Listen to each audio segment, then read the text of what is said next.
China's economy is doing great, at least according to China. That's why foreign investors should give China their money.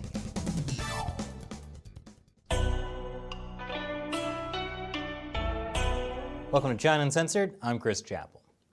Last week, Chinese officials released their third quarter GDP figures, measuring how well the Chinese economy has done in the last 3 months. Earlier this year, China's economy shrank for the first time in decades. That was, of course, because of the Communist Party's coronavirus lockdown. But while the Chinese economy may have been down in the first quarter, it's back with a rebound in the third. Yes, China's economy bounces back. It surges ahead. And it's a slam dunk. I mean, it's the envy of the world. Sorry, I got carried away with the sports metaphors. Anyway, China's economy looks great. China posted 4.9% economic growth in its third quarter compared to the same period last year, if you believe the official numbers. And there's the catch. After the Chinese government released their third quarter numbers, analysts began to see signs of apparent data manipulation. For example, China recorded growth of 0.8% in fixed asset investment for the first 3 quarters of the year, compared with 2019. But the absolute figures for the same period showed a drop of several trillion yuan. What does that mean? Well, according to the chief executive of China Beige Book, the Chinese government essentially made 2.5 trillion yuan in investment disappear from last year's books to make it look like investment grew this year. But would the Chinese Communist Party really manipulate statistics to get the results they want? I know, it's hard to believe. These analysts aren't saying that the Chinese economy isn't recovering. It obviously is, since people can actually leave their house and go back to work and travel now. They're just saying it may not be recovering as fast as Chinese officials would like everyone to believe. But these Debbie Downers don't really matter, because the Chinese Communist Party already got those blockbuster headlines from foreign media about how great China's economy is doing. And China wants to make it clear to foreign investors, we're open for business. And we're ready for your money. And I'll tell you how you can make lots of money in China after the break. Welcome back.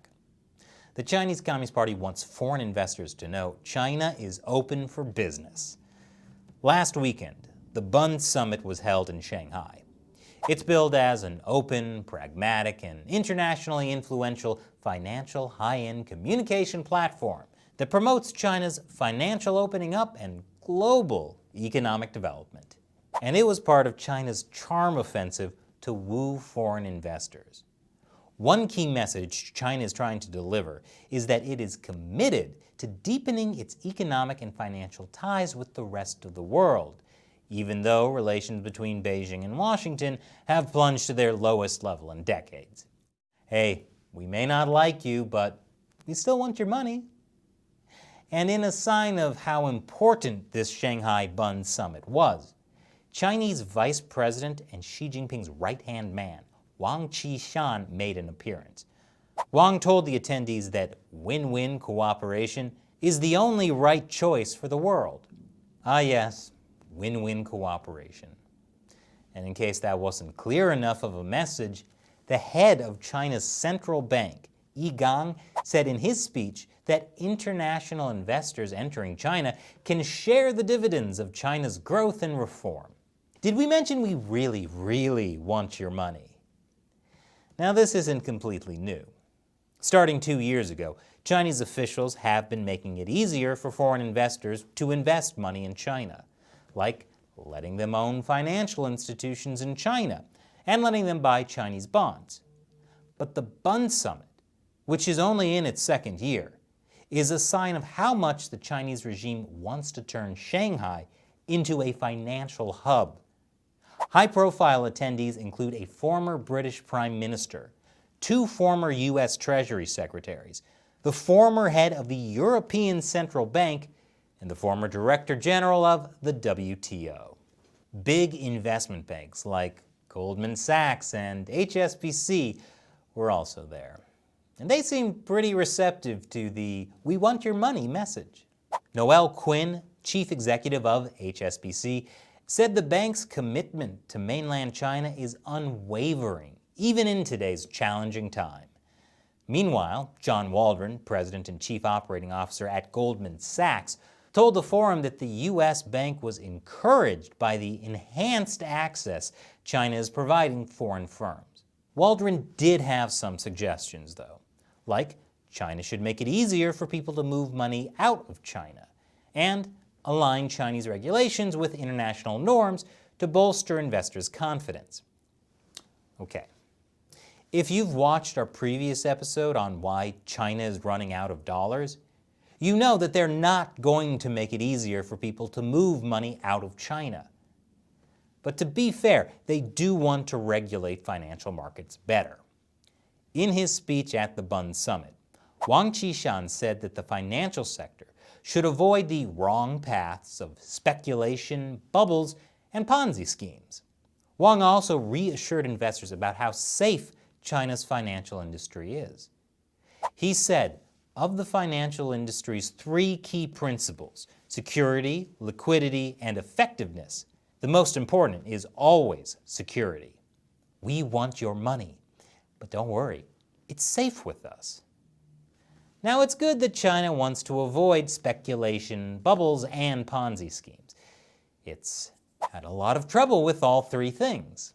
But the second part of Wang's message, about how safe investing in China is actually part of the reason that China has so much speculation, bubbles, and Ponzi schemes. People assume that when China's stock market goes crazy, or when the real estate bubble gets too big, the Chinese Communist Party will always step in, because they want stability. And they do. That's why some people have called China the bubble that never pops. But in some ways, the Chinese Communist Party is actually operating the biggest Ponzi scheme of all on foreign investors. And I'll show you how after the break. Welcome back. The Chinese Communist Party is operating a vast Ponzi scheme on foreign investors. It goes like this. The Chinese government always gives the impression that its economy is growing, even if it takes some fudging of the numbers. The Chinese Communist Party lures in the first round of foreign investors by showing them how much money they can make in the China market. These investors then influence others to invest in China too. A lot of them are institutions that hold average Americans' 401ks and other investment money, which means a lot of us are invested in China even if we don't want to be. The big investors also convince foreign governments to play nice with China so they can keep doing business there. And meanwhile, all of this money is pumping up China's economy and the CCP, which then lures in more investors and rinse and repeat. Like in any Ponzi scheme, some of the investors will win. But eventually, most investors will lose. We just don't really hear about the losers. It's like what happened with foreign companies 20 years ago. The Chinese Communist Party told them, come to China. You can sell your products here and make money. Some of those foreign companies won big, like Apple and McDonald's. Some of them lost everything. Here's an example of how China uses investors to bring others in. Last week, hedge fund manager Ray Dalio wrote a piece in Financial Times called "Don't Be Blind to China's Rise in a Changing World. Anti-Beijing bias has blinded too many for too long to opportunities." Dalio, by the way, was a keynote speaker at the Bund Summit in Shanghai. He starts off by talking about how well China has succeeded using official Chinese numbers. Then he said China succeeded even though people have said China can't succeed. These people say communism doesn't work, authoritarianism doesn't work. The Chinese aren't creative. Look, communism doesn't work, and authoritarianism doesn't create long-term stability. But I've never said Chinese people aren't creative. I would never say that. I've seen Chinese farmers make homemade rocket launchers. Anyway, Dalio's point is that we all need to check our persistent anti-China bias. What kind of anti-China bias? China produces and collects vastly more data to process with artificial intelligence. For many in the West, this has a dark side in terms of state surveillance. But if you take off your anti-China bias glasses, it's not so bad after all. Because for many Chinese, it reinforces positive social norms, while also promising vast efficiencies. Wow, when can we get state surveillance? And okay, Americans don't like what the Chinese Communist Party is doing to the Uyghurs. But if you take off your anti-China bias glasses, China's rejoinder is that a strong hand is needed to maintain order. What happens inside its borders is its business, and the U.S. has its own human rights problems. No wonder this guy thinks that authoritarianism works. Anyway, the point of the entire article is that Dalio invests in China, and you should too. You don't want to miss out because of your anti-China bias. China's fundamentals are strong, its assets relatively attractively priced, and the world is underweight Chinese stocks and bonds. This discrepancy is at least in part due to anti-Chinese bias. Dalio's message aligns pretty well with the Chinese Communist Party's message to foreign investors. Anti-China bias is bad, greed is good. So as foreign investment increases in China, it's not just the bubble that never pops, it's the Ponzi scheme that never collapses. As long as the Chinese Communist Party keeps finding more investors to keep it going. And now it's time for me to answer a question from one of you who supports China Uncensored through the crowdfunding website Patreon. Ringleader asks, "Hey Chris, whatever happened to the fake gold issue that hit China in June?" Oh boy, talk about a crazy Chinese scam. Back in June, Caixin magazine reported that a Chinese jewelry company called King Gold had taken out more than $2 billion worth of loans. And those loans were backed by fake gold. At least some of 83 tons of gold bars used as loan collateral turned out to be nothing but gilded copper. This was a huge deal. King Gold is the largest privately owned gold processor in central China's Hubei province. Its shares are listed on the Nasdaq Stock Exchange in New York. King Gold's CEO used to be in the Chinese People's Liberation Army. Also, King Gold had borrowed money from more than a dozen companies and had taken insurance out on the loans too. After this story broke, Chinese authorities started looking into King Gold.